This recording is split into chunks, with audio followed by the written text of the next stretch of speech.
Fungible का example था एक फंजिबल टोकन। फंजिबल एसेट किसको कहते हैं? करेंसी को फंजिबल कहेंगे, बिटकॉइन को कह सकते हैं, स्टॉक्स को कहेंगे, म्यूचुअल फंड कहेंगे। लेकिन नॉन फंजिबल कहेंगे पेंटिंग हो गया, जिसे तोड़ नहीं सकते हैं। Real asset non fungible tokens है। Non fungible tokens the fungible shows above is the first tweet by the co founder of Twitter Jack Dorsey which is sold for $2.9 million. जो को फाउंडर है ट्विटर का जो था Jack Dorsey, वो अपना जो सिग्नेचर है ना फर्स्ट जो ट्वीट किया था उसको बेचा है $2.9 मिलियन में। इसके वजह से ये न्यूज़ में था। Not only this but several other art works like Beeple painting, crypto punk, save thousands of lives have been sold for millions of dollars. How is that possible? It is possible through NFT. Several digital artworks and minted physical artworks like audio, cartoons, video, etc. can be sold and browsed through NFT. ठीक है? What is NFT? Non-fungible tokens are unique and digital form of any assets, both tangible and intangible items. मतलब नासवान और अनटेंजिबल हाँ नहीं बिगाड़ सकते। Backed by blockchain technology. Example में इसका नॉन फंजिबल NFT का एग्जांपल है drawings, photos, videos, GIF, music, games, essays and even a tweet. अभी ट्वीट जो जैक डॉर्सी था, जो ट्विटर का को फाउंडर था, उसने अपना $2.9 मिलियन में बेचा था।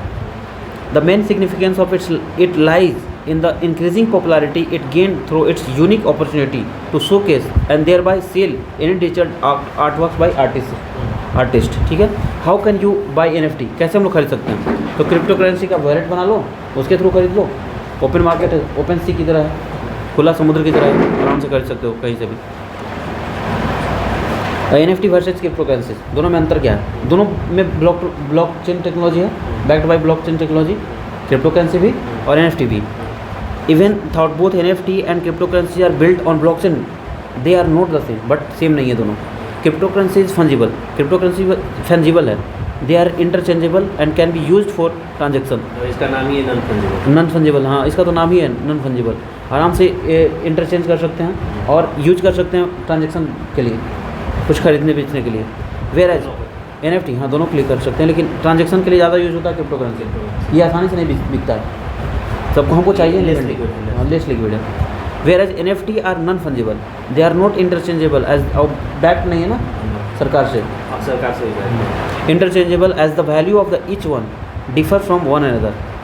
For example painting of Monalisa has its unique value and can not be exchange with another art work. इस सब का जितना भी जो होगा ना NFT नॉन फंजिबल टोकन होगा, हाँ एक्सचेंज पॉसिबल नहीं है, क्योंकि मोनालिसा का पेंटिंग और किसी और का पेंटिंग दोनों में बहुत अंतर आ जाएगा। How do non fungible token work? कैसे वो काम करता है? NFT फंक्शंस लाइक टोकन की तरह काम करता है और a unit of data recorded in form of blockchain के रूप में स्टोर है डाटा का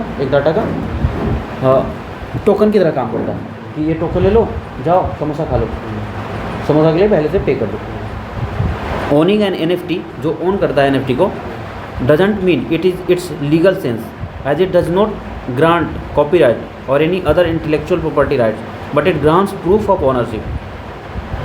कोई कॉपीराइट क्लेम नहीं कर सकता, ओनरशिप है केवल उसका है। इसका मतलब ये नहीं कि उसी ने बनाया है, मतलब जिसके पास है वो उसका। हाँ। Anyone can convert a digital asset into an NFT। कोई भी इसको कन्वर्ट कर सकता है, डिजिटल एसेट को NFT में कोई भी कन्वर्ट कर सकता है। Anyone can convert digital asset into an NFT में कोई भी अपना डिजिटल एसेट को कन्वर्ट कर सकता है। वंस कन्वर्टेड, एक बार अगर कन्वर्ट हो जाता है तो ही या she will get the ownership of the NFT। वो उसका ऑनर बन जाएगा, मालिक बन जाएगा। Which can be sold in an NFT market place, और NFT को आराम से बेचा सकता है मार्केट में। Reason for popularity of non fungible token, reason क्या है इसका पॉपुलर होने का? तो नॉर्मलाइजेशन ऑफ क्रिप्टो करेंसी जो मार्केट में लगातार यूज हो रहा है ना, फ्रीक्वेंसी से नंबर ऑफ फ्रीक्वेंसी बढ़ गया है क्रिप्टो करेंसी यूज करने का। तो customers see them as a opportunity for investment, customers opportunity की तरह समझ रहे हैं। जैसे गोल्ड में पहले इन्वेस्ट करके रखते थे, आजकल लोग सोच रहे हैं कि इसमें इन्वेस्ट करके रखें NFT में, क्योंकि ये ख़राब नहीं होगा, कोई चुरा भी नहीं सकता, क्योंकि हमारे पास उसका की होगा, पासवर्ड होगा। A noble way of status symbol, अब अभी ना स्टेटस सिंबल बन चुका है। हाँ, जैसे डॉर्सी का जो फर्स्ट ट्वीट था उसको स्टोर करके रखने का क्या पर्पस है? बस दिखाने के लिए कि अरे देखो मेरे पास पहला ट्वीट था जो हमारे पास है। जैसे मैं दिखाऊंगा मेरे पास पहला वीडियो है कोई वैसे। हाँ, तो negative aspect of non fungible, इसका नेगेटिव सेंस क्या है? तो selling and buying them require high energy uses which will lead to green house gas emission. इसका सेल करना, समझ गया, इसको बेचना और खरीदना दोनों में हाई एनर्जी यूज होता है, कंज्यूमिंग हाई एनर्जी, समझ रहा है? NFT का नॉन फंजिबल टोकन का एक निगेटिव एस्पेक्ट भी है, क्योंकि इसको खरीदना और बेचना दोनों ही एनर्जी ज़्यादा यूज करता है, दोनों ही समय में एनर्जी बहुत यूज होता है। Which will lead to green house gas emission, इससे ग्रीन हाउस इमिशन हो सकता है। This will cause other environmental impact, इससे अदर इन्वायरमेंटल इम्पैक्ट NFT से। It can be use for money laundering, money laundering, हम तुमको टोकन पकड़ा दिए, तुम कहीं और लेके चले गए, कहीं भी इसको यूज कर सकते हो, कहीं और सेल कर सकते हो, डिजिटल फॉर्म में है। It can be use for money laundering like other blockchains, जिस तरह से दूसरे ब्लॉकचेन्स वाले यूज करते हैं करेंसीज को, उस तरह से इसको भी यूज किया जा सकता है, ठीक है, मनी लॉन्ड्रिंग के लिए। Fraud relating to them are emerging with fake market place and fake sellers misusing the names of real artist. अब क्या होता है ना कि फ्रॉड भी हो सकता है, उसके नाम पे उसका कॉपी करके और कहीं और बेच दिया, फ्रॉड भी इससे बढ़ सकता है। NFT बूम में भी बबल, NFT एक तरह से बबल की तरह भी होगा, ब्लास्ट करेगा तो सब बर्बाद हो जाएगा, क्योंकि इसका कोई बैक नहीं है। और इसके लिए जो ब्लॉकचेन, चलो आगे बढ़ते हैं ना, क्वेश्चन है with reference to the non fungible tokens consider the following statement. They enable the digital representation of physical asset, they enable the digital representation of, they enable the digital representation, हाँ physical asset का digital representation हो सकता है, हाँ। They are unique crypto currency cryptographic token that exist on a blockchain, सही है। They can be treated और exchange at equivalently and therefore can be use as a medium of commercial transaction, नहीं commercial transaction 1-2 सही होगा।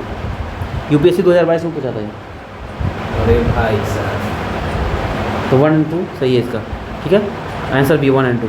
तो कितना आसान है, थ्योरी पढ़े और उसके बाद कंक्लूजन। इसका आंसर है non fungible tokens are unique digital assets backed by the blockchain technology. The value of most NFT is concern with their social status. मान लो मेरा कितना वैल्यू है समाज में, उसके हिसाब से हम किसी चीज़ को अगर NFT बनाते हैं तो उसके ऊपर डिपेंड करता है। 10 को लोग छानता है और 5 को उसमें से हमारे खिलाफ रहता है, फिर देख लो उसका स्टेटस खरीद वो नहीं करेगा कोई। चलिए NPC policy committee. We may need to wait and watch how the bull and bear cycle work in this marketplace in the coming future. Wait करना होगा इसके बारे में जानने के लिए, ठीक है। आगे बढ़ते हैं नेक्स्ट क्वेश्चन, इसका इतना ही पे रोक देते हैं, एक एक का वीडियो बनाना।